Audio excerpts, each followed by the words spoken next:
একসময় পাটকে সোনালী আঁশ বলা হতো। কৃষকের গোলা ভরা যেমন ধান ছিল, ঠিক তেমনি ক্ষেত ভরা পাট ছিল। কালের বিবর্তনে এই পাট এখন প্রায় হারিয়ে যেতে বসেছে। দর্শক, আমরা এখন আছি ঈশ্বরদী উপজেলার মুলাডুলি ইউনিয়নে। এখানে কৃষকরা এই পাট ছোলায় ব্যস্ত সময় পার করছেন। এবার বর্ষায় অধিক পানি আসার কারণে পাট ছোলার ধুম পড়েছে। আমরা যদি আপনাদের একটু দেখানোর চেষ্টা করি তাহলে আপনারা দেখতে পাবেন যে শ্রমিকরা পাট ছোলার কাজে তাদের সময় ব্যয় করছে। উপজেলার দাসুরিয়া, মুলাডুলি, শাহপুর, লক্ষ্মীকোণ্ডা, সাঁড়া এবং ঈশ্বরদী বাইপাস স্টেশনে ব্যাপকভাবে এবার পাটের চাষ হয়েছে। একজন আঁশ ছাড়ানো মহিলা শ্রমিকের সাথে কথা বলার চেষ্টা করি। আপনি কিভাবে এই পাটের আঁশ ছাড়াচ্ছেন? সোলার বিনিময়ে আঁশ ছাড়াচ্ছে। এই পাটকাঠি দিয়ে আপনি কি করবেন? পাটকাঠি আপনার জ্বালানোর জন্য ব্যবহার করা হয়, সিমের জাংলা দেই, তারপর ঘরের বেড়া মেরা দেওয়ার জন্য প্রয়োজনে ব্যবহার করি। এই তো। আপনাদের কি কোনো মজুরি আছে? না না, মজুরি নেই, আমরা খালি সোলার নেওয়ার জন্য পাট ছিলছি। আমরা আরও একজন আঁশ ছাড়ানোর কাজ করছেন। আপনি আসলে দৈনিক কি হাজিরার বিনিময়ে? আমরা দৈনিক হাজিরা মুজরাই পাটশিলা কাজ করছি। 600 টাকা হাজিরা। সকাল 7 রাত লাগি, বিকাল 2 রাত বাদ দিই। যেমনটি শুনতেছিলেন,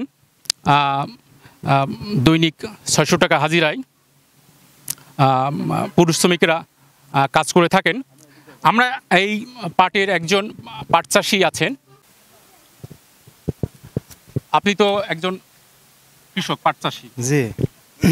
এবার আপনার কত বিঘা জমি আপনি পাটের আবাদ করেছেন এবং এতে আপনি কেমন আশানুরূপ ফলাফল পেয়েছেন কিনা বা মূল্য পাচ্ছেন কিনা? আমি 5 বিঘা জমি পাটের আবাদ করেছি। তবে আশা করি যে বিঘাতে 10 মণ করে পাটের ফলন হবে। তবে পাটটার বৃষ্টির কারণে একটু ভুয়ে পানি বাঁধা, এই খরচের হারটা একটু বেশি। যেমনটি শুনতেছিলেন দর্শক আপনারা, সারা বাংলাদেশের মধ্যে একজন স্বনামধন্য কৃষক, স্বর্ণপদক প্রাপ্ত, তার সঙ্গে আমরা একটু কথা বলার চেষ্টা করব। বিসমিল্লাহির রহমানির রহিম।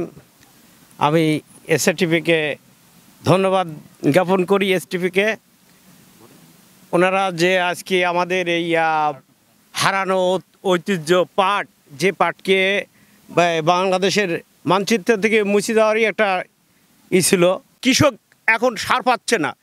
আমরা কৃষি ডিডিকে বলেছি, ওনারা বলে সারের সংকট নাই, কিন্তু আমরা যেখানে ডিলারের কাছে আসি কিনতে গেলে পরে যে 1800 টাকা বস্তা হলে আছে 1350 টাকার বস্তা সার পাওয়া যায় না কোথাও থেকে।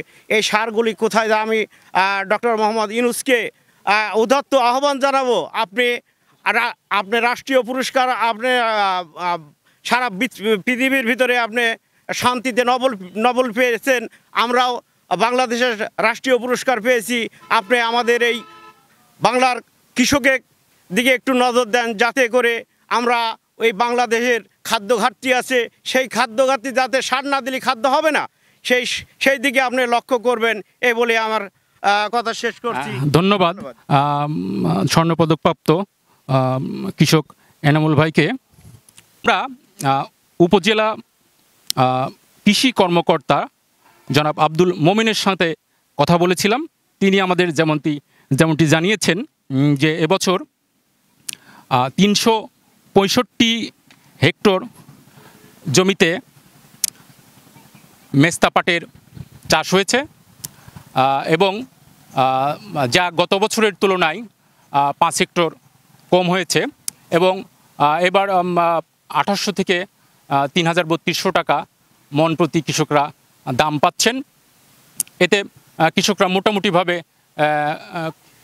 খুশি হয়েছেন। তো আমার কাছে ঈশ্বরদীর মোলাডুলি থেকে এই ছিল সর্বশেষ। দেওয়ান সবুজ, চ্যানেল এস।